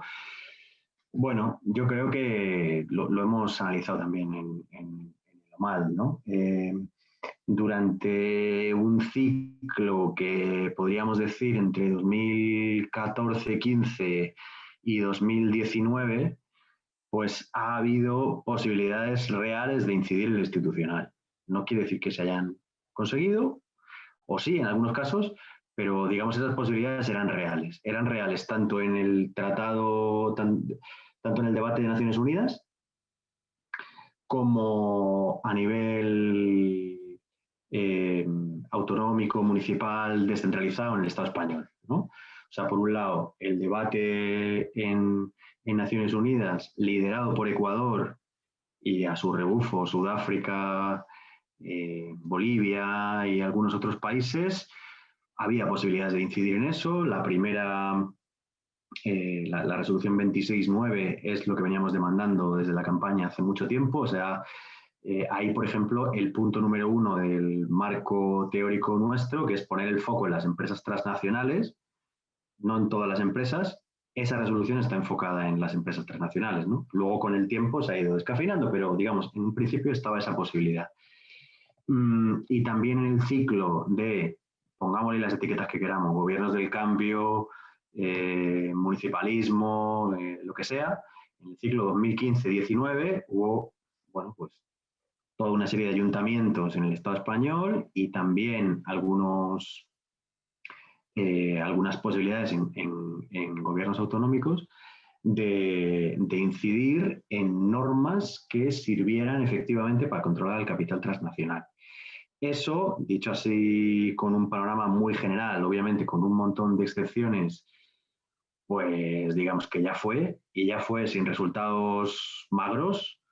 Es verdad que ha habido algunos avances en contratación pública, en cláusulas sociales y ambientales. Es verdad que ha habido algunos intentos de regular dónde tributan las empresas, algo de fiscalidad, bueno, algo así ha habido, pero en general nada muy sólido y cuando han cambiado esos gobiernos, en los sitios donde han cambiado, pues además esas normativas se han echado para atrás o se han dejado en un cajón y ya está, ¿no? O sea, formalmente las cláusulas sociales y ambientales en el Ayuntamiento de Madrid, por ejemplo, que es lo que yo más conozco, no se han derogado. No ha habido una normativa que las elimine, pero pues no se aplican y ya está. No pasa nada, ¿no? Ahí están en un cajón. Entonces, digamos, esa posibilidad real de incidir, en términos generales, ya es muy difícil, quitando algunas excepciones. El Ayuntamiento de Barcelona, algunos ayuntamientos repartidos por todo el Estado, el de Cádiz, otros.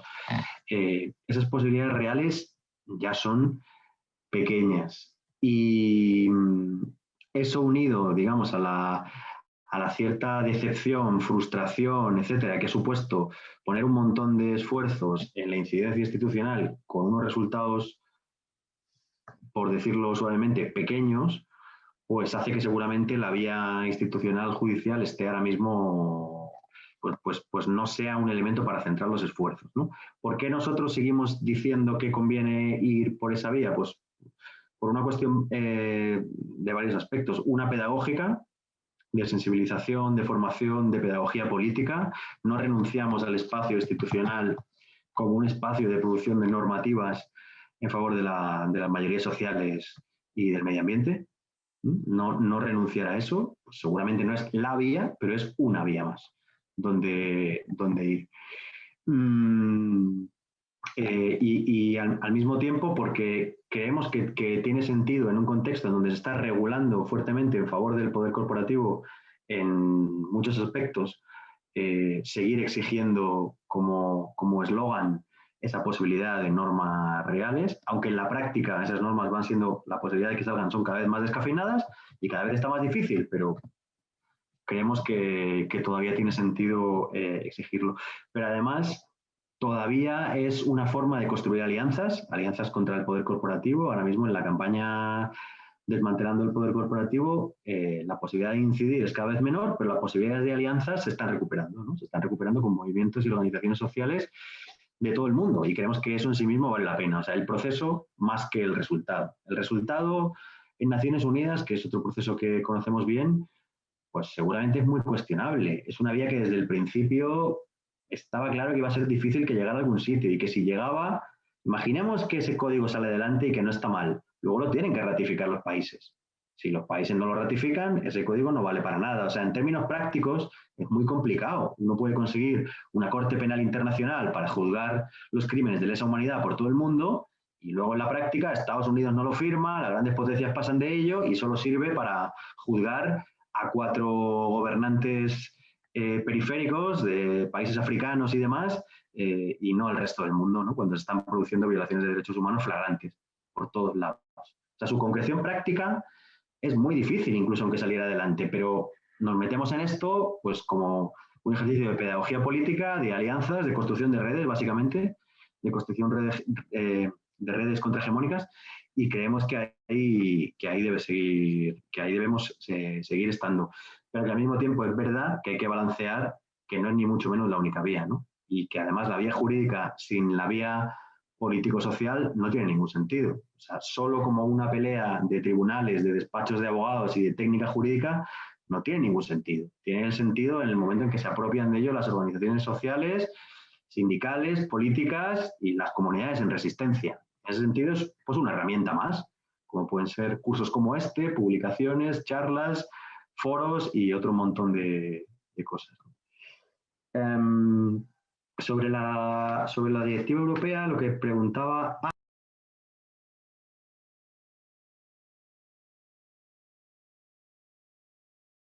Pedro, te has silenciado. No sé cómo, pero te has silenciado. He debido tocar aquí una tecla y me he quedado sin voz.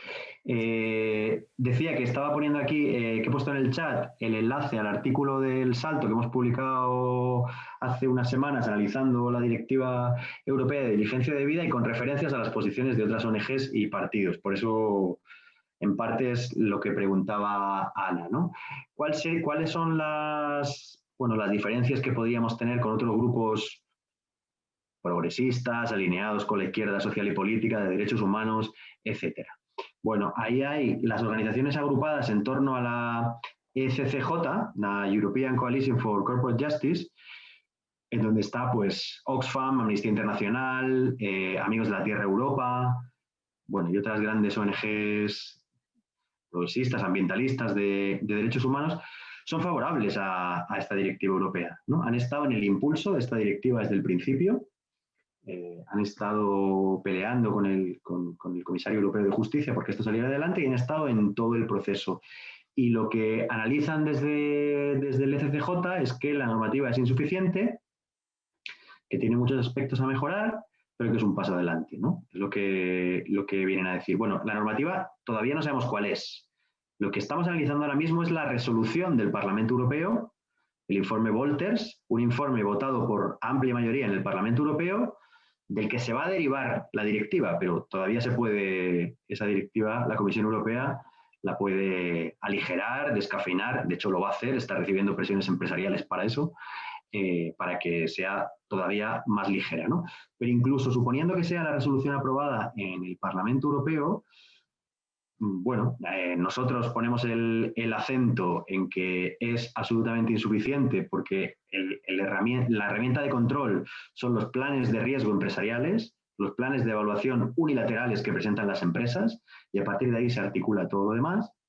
Y nosotros creemos que eso debería ser instancias de control público, de control multipartito, con presencia ciudadana, social, sindical, donde las empresas, por supuesto, presenten sus planes, claro que sí, y donde intervengan, pero donde también haya pues, otras instancias de control, ciudadanas, políticas, laborales, sindicales, de derechos humanos, ecologistas, lo que sea, ¿no? Y que es verdad que eso, pues cada uno ve la botella medio llena, medio vacía y pone el énfasis donde considera, ¿no? Nosotras consideramos que cuando hace 3 meses ha habido una inundación en un taller textil en Tánger, en un sótano en el que trabajaban de manera infrahumana 28 trabajadoras que murieron, y que eso sigue la estela de las más de 1000 muertes que hubo en el Rana Plaza, en Bangladesh, hace unos años, en otro taller textil, nosotros entendemos que es un modus operandi en la cadena global de valor que hace que se trabaje en condiciones cada vez más penosas que cuestan vidas y que eso no se va a resolver con planes de riesgo empresariales. Nosotros consideramos que hace falta normativas vinculantes, pero además, como alguien preguntaba, hace falta instancias de control, no solo leyes. Aquí, por ejemplo, en España tenemos un montón de leyes, pues algunas de ellas que podrían ser muy progresistas o que servirían para hacer muchas cosas. Por ejemplo, la Constitución española recoge la posibilidad de nacionalizar empresas en sectores estratégicos. Eso lo recoge la Constitución española en su artículo 128. O sea, no es un problema de la ley. Con la ley se pueden hacer muchas cosas, pero hace falta voluntad política para aplicar la ley y hace falta instancias de control. Tribunales, cortes penales, centros, comisiones. Hacen falta las instancias que queramos de centros de los pueblos, instancias que den cumplimiento a esa normativa, ¿no? Y volviendo a ese argumentario, digamos, estas organizaciones y también los partidos agrupados en lo que antes se llamaba el GUE, que ahora se llama la izquierda, es como el grupo parlamentario de la izquierda europea, además de los socialdemócratas, los liberales y los conservadores, también la izquierda y los verdes en su mayoría han aprobado esta directiva, ¿no? Quitando 5 abstenciones del grupo de Podemos, Izquierda Unida y Anticapitalistas que se abstuvieron en el caso de los eurodiputados del Estado español. De nuevo, es como un argumento de pragmatismo, digamos, lo que más se saca ahí, ¿no? O sea, que frente a el no se está haciendo nada, esto al menos representa un paso. Ese es el principal argumento. Es una normativa mejorable, vendrían a decir, pero es mejor que nada y supone un avance. Bueno, a nosotros las alertas nos saltan cuando buena parte de los lobbies empresariales apoyan esta directiva europea. Todos los grandes partidos europeos tienen un consenso en aprobar esta directiva y es verdad que seguramente pueda suponer algún avance puntual respecto a la nada más absoluta, pero nosotros creemos que no es casual que esto surja cuando se está terminando de llevar a cabo el debate sobre el Tratado Internacional Vinculante, ¿no? Creemos que también es una forma de taponar ese debate, de impedirlo y de sofisticar los principios Ruggie para que sigan estando como en la agenda hegemónica y se cierre definitivamente la puerta a la posibilidad de normas vinculantes. Bueno, ese es el análisis político que hacemos sobre esto, ¿no? Vale, muchas gracias, Pedro, Erika. Son casi las 6. Tenemos que ir cerrando. No sé si Gonzalo o Erika queréis complementar de alguna manera esa última intervención de Pedro. Vamos cerrando entonces, si os parece, por hoy. Pues nada, agradeceros a todos y a todas las que nos habéis acompañado hoy y especialmente a Pedro y Erika por preparar y presentar la sesión de hoy. Y nada, recordaros que la semana que viene comenzamos ya el 4º y último módulo del curso. Vamos a estar con Juan Hernández y Yanaína Stronsaque en una sesión que hemos llamado Resistencias Populares e Internacionalismo en tiempos de pandemia. Estaba prevista para el lunes 31 de mayo, vamos a pasarla al miércoles 2 de junio, ¿vale? Hacemos el mismo cambio que esta semana. De todas formas, no os preocupéis porque en la plataforma Moodle vamos a subir un aviso y vamos a subir el enlace de la sesión de la semana que viene y también subiremos mañana el vídeo de la sesión de hoy, ¿vale? Así que nada, sí. Bueno. Daros las gracias, trabajo fantástico hacéis. Muchas De gracias, verdad. Carme. Lástima que no cunda más, Así que eso, nada más. Yo, si os parece, Sonia, no sé si tienes preparado por ahí el cartel, la pegatina con la que ya es protocolo habitual de seguir las sesiones de este curso. Te paso la ¡Fuera Bolsonaro! Sí. Ahora, Bueno, fuera. Nos apoyen en las redes sociales con 29 Fuera estaremos. Bolsonaro. Ay, Fuera no Bolsonaro y falta, fuera sí. la ministra de Asuntos Exteriores española que estuvo con Bolsonaro hace 2 semanas Sí, ahí dándose sí, abrazos, sí, sí. negociando el acuerdo de la Unión Europea con Mercosur. Y que Sí. es vasca. Tela marinera. Sí, sí. Y Bueno, qué pocos comentarios al respecto en Sí. contra. y tanto. Bueno, en fin. Bueno, gracias a todas, Bueno, a todos. Gracias, chao. gracias a Gracias. vosotros. Gracias. Muchas gracias, abrazo. chao. Chao. Gracias. Chao.